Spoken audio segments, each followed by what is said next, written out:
limite, porque tem que haver um limite, uma vez que a nossa Constituição, o nosso sistema eleitoral veda o abuso do poder econômico, então há um limite para essa doação, que atualmente é de 10%, no caso de pessoa física, 10% do que essa pessoa teve de renda no ano anterior, e no caso das empresas, o limite é de 2% do faturamento que essa empresa teve também no ano anterior. Os candidatos devem declarar os gastos realizados durante a campanha eleitoral.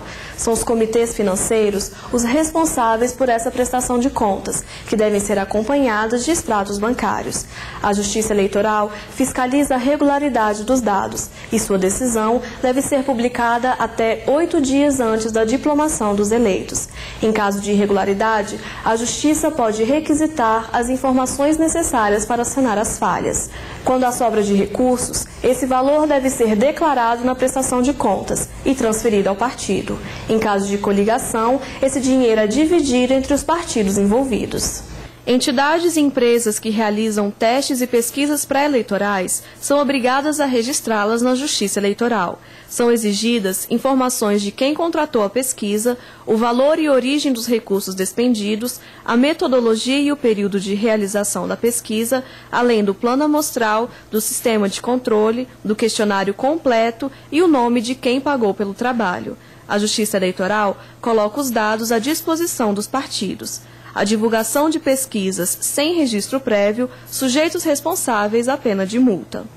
A propaganda eleitoral é permitida após o dia 5 de julho do ano da eleição. A propaganda em locais públicos é regulada por lei, sem necessidade de autorização prévia da Justiça Eleitoral. O partido precisa informar a autoridade policial que tomará as providências necessárias para garantir a segurança durante a realização do comício. É proibida a propaganda eleitoral no dia das eleições. Constitui crime o uso de alto-falantes, amplificadores de som ou a promoção de carreata nesse dia. A partir da década de 90, as eleições começaram a ser realizadas em urnas eletrônicas. Inicialmente, esse sistema foi aplicado de maneira parcial e, desde a última eleição, chegou a todo o país. A organização das mesas receptoras, aquelas que recebem o eleitor na hora do voto, é feita dentro de rigorosos critérios da Justiça Eleitoral. É proibida a participação de servidores de uma mesma repartição ou de parentes em qualquer grau, na mesma mesa, junta ou turma eleitoral. Quanto ao sistema de voto, aos mecanismos de voto na história do Brasil, nós evoluímos bastante. Nós tivemos no século XIX, na época do Império, eleições profundamente marcadas pela apartação da maioria absoluta da população brasileira. Esse quadro não se altera durante toda a Primeira República. Aliás, é bom que se diga que até 1930 não existe justiça eleitoral no Brasil, o voto não é secreto e, na verdade, as eleições são decididas a bico de pena, quer dizer, as atas, a maneira pela qual as atas são elaboradas é que vai definir o resultado das eleições. Da redemocratização de 1945 para cá, muito se evoluiu. Nós tivemos a eleição, a existência de eleições periódicas em todos os níveis, eleições com voto direto, sob supervisão da Justiça Eleitoral. A própria cédula foi sendo alterada das eleições de 45 até as de 62, tivemos vários tipos de cédulas sendo utilizadas nessas eleições. E sempre houve denúncias de fraude, enfim, de comportamentos, digamos, inortodoxos nessas eleições. No regime militar, o sistema tecnicamente se torna mais aperfeiçoado, embora as eleições tenham perdido muito da sua legitimidade. A começar pelo fato que durante bom tempo as eleições presidenciais foram indiretas e as eleições para governadores de estado também o foram.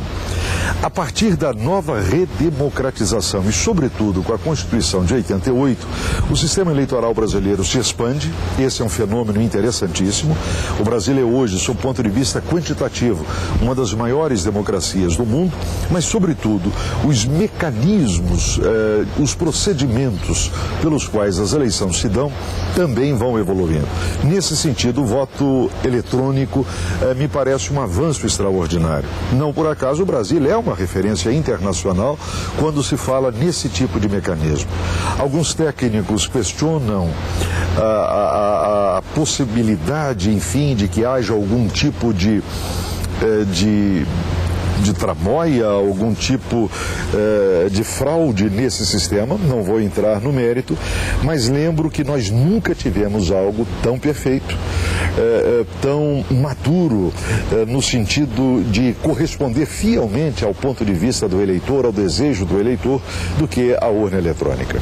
Todo cidadão tem o direito e o dever de participar das eleições. Para garantir que esse processo democrático seja eficaz e autêntico, é que são cumpridas normas que orientam a realização das eleições. É importante que os candidatos conheçam essas regras para exercer com consciência o seu direito de voto e zelar pelas eleições. Afinal, só assim o cidadão pode participar ativamente do futuro da nação.